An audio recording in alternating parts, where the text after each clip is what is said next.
When we first opened the doors, we were only targeting children that were not succeeding in the traditional education system.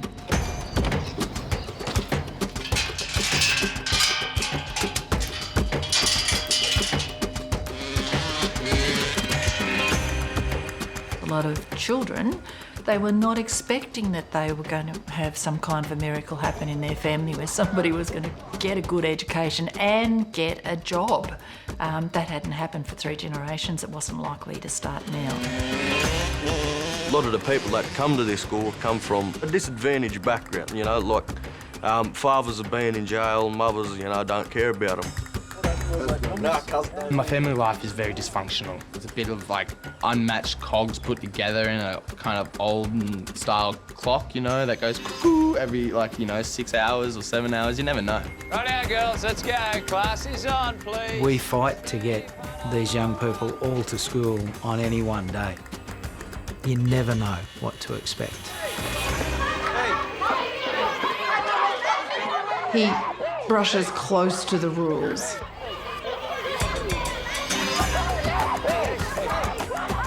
Because he understands that a piece of paper originated out of Sydney doesn't work in a time of crisis in Kempsey. Hey. I think people are far too ready to write off these young people. Hey, Trev, Betty, out. Education, they know deep down, is something that they want to have success in. Hey. My personal belief is that everyone will find something that will work for them when they're ready. Betty. Hey, Mark, you want to go start for a couple of weeks? Hey. Open up, mouth. Look at my eyes. Look at my eyes. Come on. Where are my eyes? Hey. Where are my eyes? Yeah, what colour? I'm still waiting for my colour. Blue, Mark, blue. Hey, now we're back. Macleay Vocational College. It's not a school just for schooling. It's a school about life. The school is open 50 weeks a year at least. It provides a creche for the young mums. It's funded by the state and the federal government as an independent school. One advantage of an independent school is that Mark can run it the way he wants. Well, there's some tension. He's had to physically go in and break up fights, take knives off boys, and he's had to intervene in family domestic violence situations. I park my car all the way up the other end of the school, but Mark's car's the first car park out the front gate, so his car's usually the first one to cop it. His car gets at least a smash window or a ding 5 times a term or so. He wants to go home because other boys are going home. You finish your exam and have studies? Let me go home! I don't think I've heard him yell once. Someone could be over at the bus stop yelling and screaming after kicking his car or smashing a window, and he'll just sit there and he'll talk to him. And that's what he does. Before I came here, I thought it was for the students who had been expelled from all the local public schools. So it was, for me, it was a very bad place to end up. Okay. Right out. It's got a bad reputation. I know people, like, if you say VC in Kempsey, like, oh yeah, it's not a good school. Okay. They think it's just a muck-up school. I got expelled from the other school, but I've learnt to control my anger over the past few months I've been here, so yeah. Life wasn't great. Kept getting bullied at school. Getting my head shoved into lockers. My mum said, all right, well, come down here then. And I have to say, being here really helps a lot. Made some new friends. And yeah, loving life again. You're hiding there. At my previous school, I was bashed. So that's how I came here. This one kid bashed me, and seeing I have half a heart, I went into hospital, had a stroke, died, and then came here. Trends that were taken, and changes. Dion is my grandchild. He was born with a serious congenital heart issue. Has had open heart surgery twice. The government want to make it seem normal. So he's a tough kid. He's in this school because he couldn't be in state schools, couldn't cope, and Mark and this team have saved him, and he is now about to turn 18 and has to be here before 9 o'clock because he loves it here and doesn't ever want to leave here because it's like a family.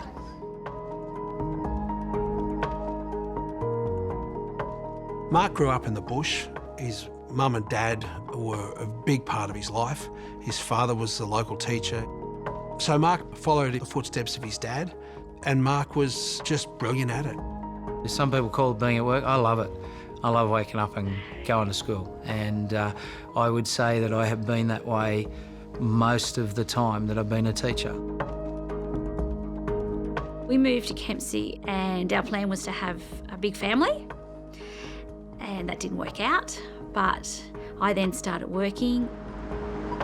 Lisa has taught half the kids in Kempsey and Mark's taught the other half. And now he's fixing a bit of Kempsey's problems. And, you know, he's really helping change that town. Kempsey is actually a beautiful little town. It's in the most glorious part of New South Wales. This is Dungari country. Very lucky here. We've got the beaches, rainforests, the rivers, yeah. There are spots of affluence and there are other patches that are some of the poorest places in Australia. We have a prison here and we have prison families that come and live here. We have a significantly high Indigenous population, always had a high unemployment rate. There were teachers who recognised that there were young people who were slipping through the gaps, and it was a waste of young people's lives. And we were thinking, well, why can't we be the safety net for them? Macleay Vocational College became a school in 2000 and it had 6 students. It was focused towards, you know, getting those people back into education and setting them on a path to be work ready. In 2012, he got the call to take over being principal of Macleay Vocational College. No one else would take it on, that's why. He'd be the only sort of person to take it on. I took the job because I believed in the vision. It was a massive learning experience for me all in one go. I'm sure it was about 76, 77 students that were on the roll at the time, and there was no way in the world that we had all of those students turn up. Whoa, no one in here. So I needed to go and find them. Went driving around to their houses, knocking on doors. I saw some of the crowded places where they were living and how they were living. Some of them were hiding from the law because they were in trouble and they weren't quite sure about the best way to face that. In that first year, we had a young girl who was pregnant.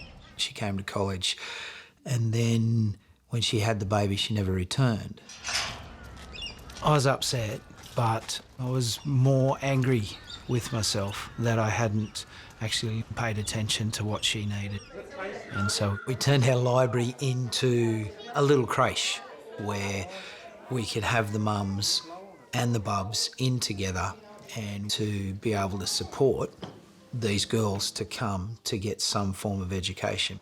Yeah, I'm going to find Alfie. He's got a probation and parole hearing. Early on, the complex needs of his particular school, he had to learn a lot about the justice system because the incarceration rates are very high. Alfie has previously been involved in a few legal issues, mate, haven't you? Alfie was incarcerated for a period of time and he doesn't want to go back there. The other day he had money stolen from someone he trusted. Hit a few walls and kicked a few bins and, you know, he was quite angry and frustrated. and we sat down and we had a talk about it. He then went to the police station and he was trying to do the right thing by the law for the first time, and, you know, the police were wonderful. He now knows that this is the right thing to do. Mark, you know, has spent hours at parole, bail hearings, visiting kids in jail.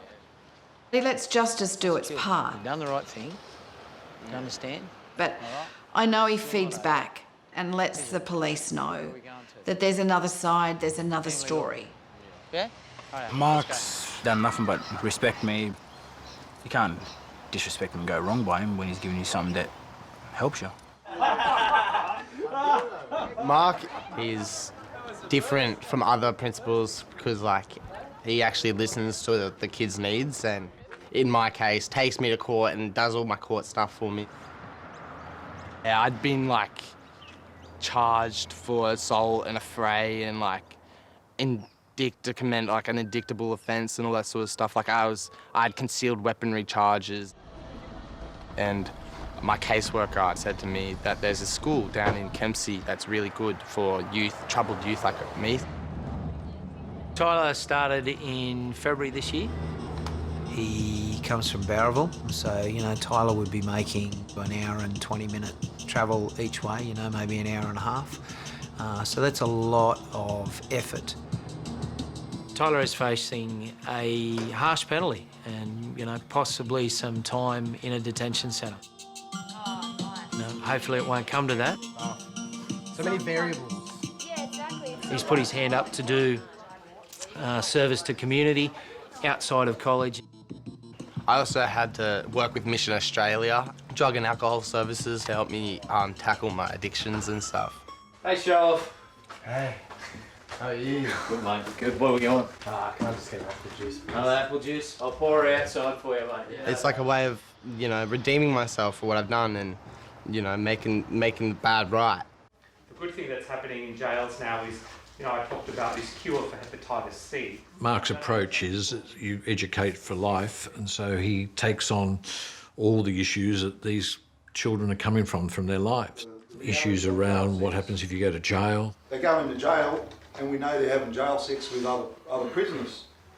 And they don't see it as they're gay, they just see it as a thing they do to get by. We need to look at sexual health issues along those lines. Otherwise, we're not preparing them for the possibilities that could be challenges for them. Their primary preference is for women, but in jail, there's no women, so they're sort of having opportunistic sex. So they're just men having sex with men, they're not gay. If you're HIV positive... If we don't delve into those programs a bit deeper than they are in the syllabus, then it's not an honest life skill for the young people who are here.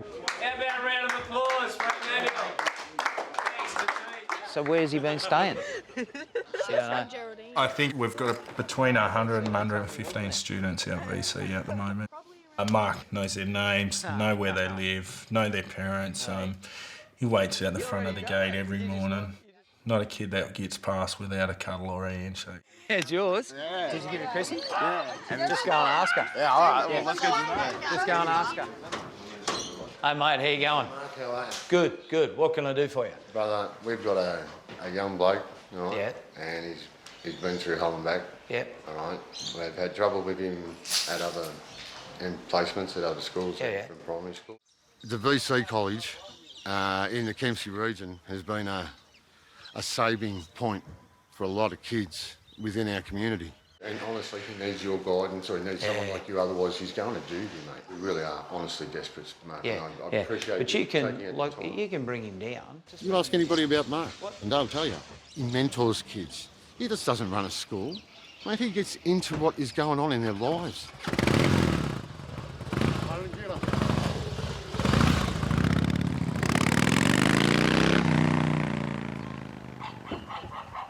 Blake and his mother came from an extreme domestic violence situation. Blake's been a struggling kid for a long time now. Like, home wasn't good. It was really horrible. And Blake had to live it and he had to see it. We were scared that my dad was going to come. What would happen if your dad came? he will hurt us. Bear got us out. Bear's kept us safe since, really. When I first met Blake, he was very withdrawn. It was my understanding that over 9.5 years, he'd never done a full day at school. My behaviour back then was a bit too, violent at times. I would just lash out at students, teachers. I was talking to a good brother of mine who works down in Kempsey and went, "What about Mark?" How much food's Nan got? Not much. I'll drop some food off there tonight, right? I'll drop some bread, some cereal, some cow juice. There's no 9 to 5 for Mark. It's just 100% when anybody needs him. How about muesli bar, oranges? A lot of people don't have food all the time and definitely don't have electricity all the time. So to get hot food, is a bonus for them. It's probably about maybe 8 kilometres to where the young people live. He just drives the streets and all the kids know he has food. You could have 20 kids running around, running to Mark. I'll just pull over on the side. And as soon as they see Mark's car, "Morrow's here," and then they just run over and yeah.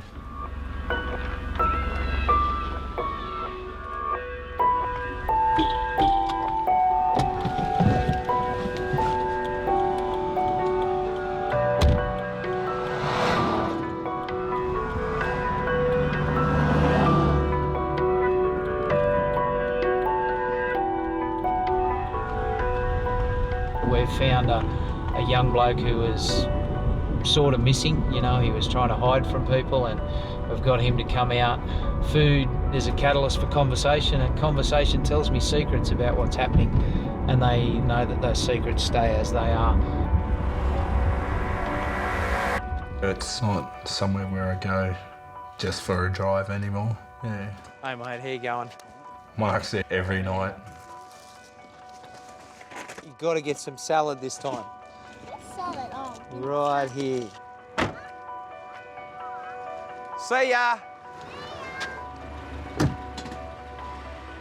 I don't know how his wife puts up with him, he's out and about, he's gone all the time.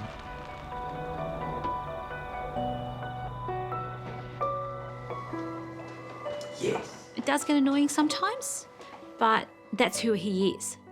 So if I change all of that, then I change who he is. I joke with him all the time. When are you going to start looking after you again, mate? But we all worry about it. He's prepared to take the risk because, the risk versus the reward wins. Yeah, just let him run, just let him run. Yep, he's got you. Right now, use your feet. Macleay Vocational College has a high Aboriginal population, with somewhere between 85 to 90%. And I get out here and then go right at him. He just understands where we're coming from. I don't know how, because he's not Indigenous. Does that make sense to everyone? Mark's a football player. He's a coach as well, so...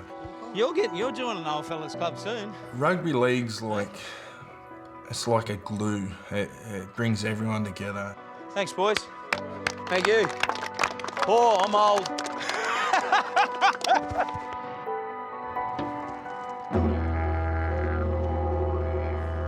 Kempsey itself has had a lot of challenges and traumas for the Aboriginal community that are here.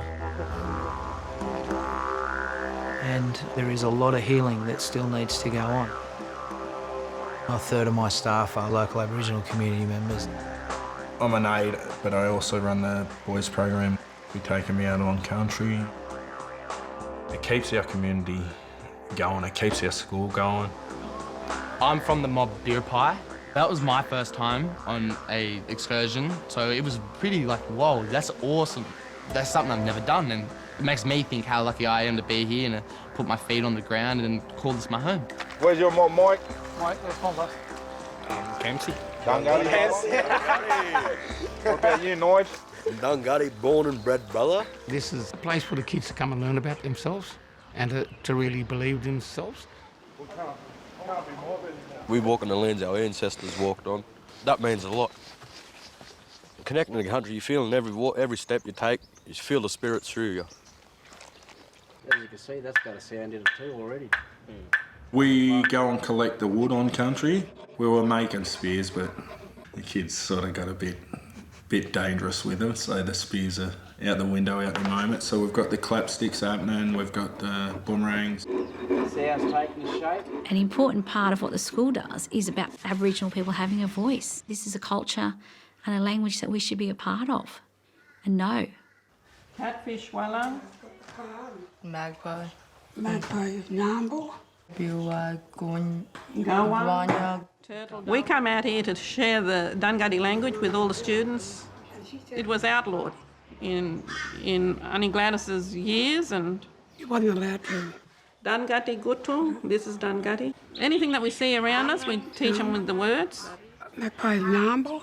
Nyambo. And Garuka. Garuka, Kookaburra. And listen to him.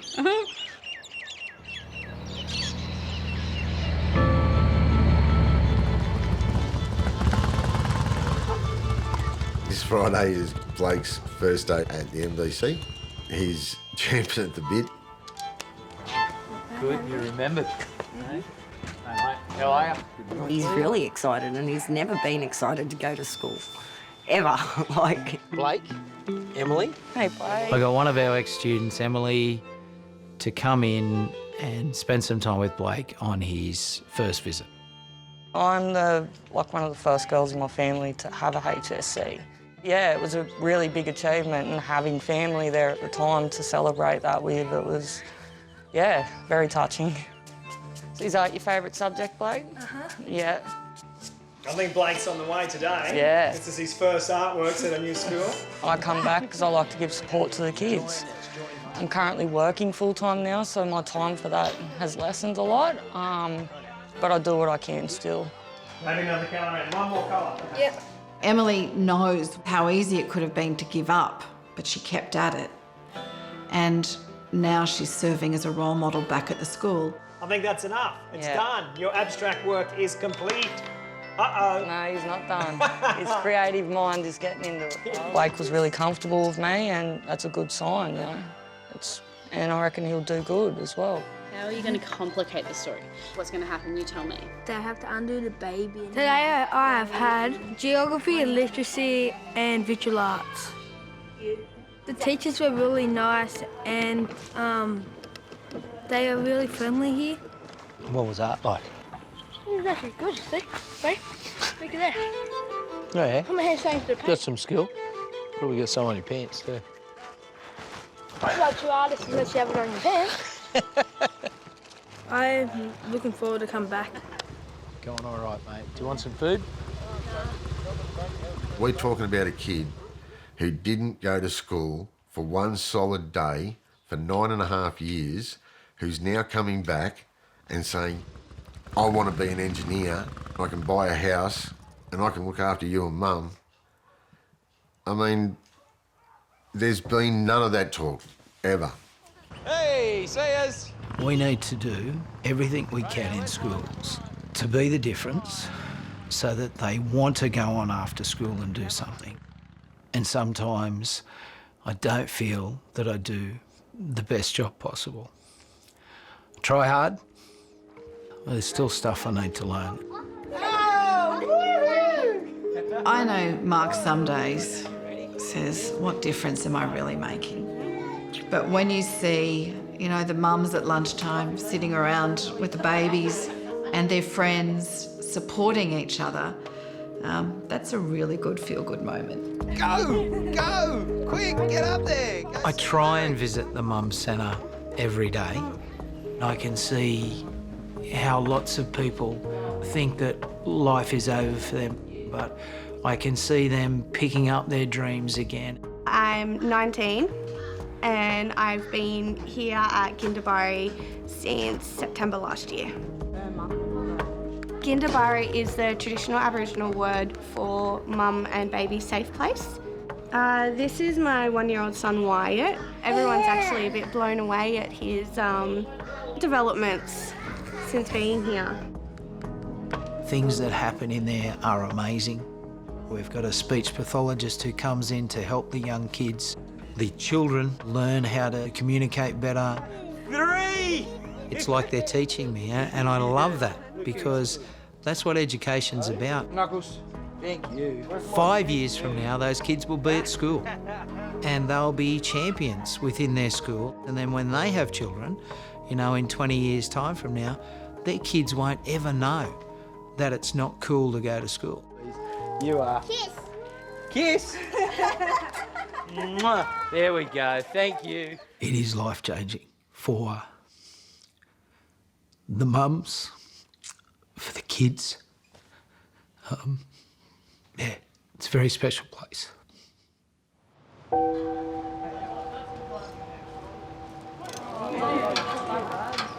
The young people that come to the Macleay Vocational College, they have not given up on education. They haven't given up on themselves. There's a spark of hope there. And when you've got that little spark of hope, you can do something with it. Where's Steve? Already gone. Stephen's with Mark at the moment. My future would be probably like any other person's future. Work at a small business and go up from there. I hope I'm a millionaire by then, but that goal probably won't happen. But we'll see. My goal is to get my Year 12 certificate and get my HSE so that I have that better opportunity of employment or study further down the track. I want to be a teacher. To share my music through teaching, I reckon is a good goal in life, yeah. I'm working towards just a work ethic. So like if I do it now and get all the adult stuff done now, then that puts me 30 steps in front of nearly 95% of the kids in most schools. Gotta be in class. I wanted to become a nurse because I want to give back to the doctors and the nurses for what they did for my dad. And I just want to make him proud too. Just to finish school, get the most out of it. That's probably about it, just finish school. So 2019 NVC Grad 9. I'm so very proud of everyone who's in the room tonight. I've been at college 8 years. A proud moment for Tiara. I want Alfie to know I'm really proud of someone who can do that for themselves because I know now he leaves college and his life's set. Some of the success stories are incredible. So please put your hands together for Alfie. You know, what a tough ask for them to climb out of the system that they were in. Dion, Big D, would you like to make your way up here? This year we had a record number, 20 students complete their HSC. And they were all proud to come and stand beside me and accept their certificate. It's about the completion of school for them. It's about that celebration. They've got a ticket now for further education, for employment, for whatever choices they want. It's a start.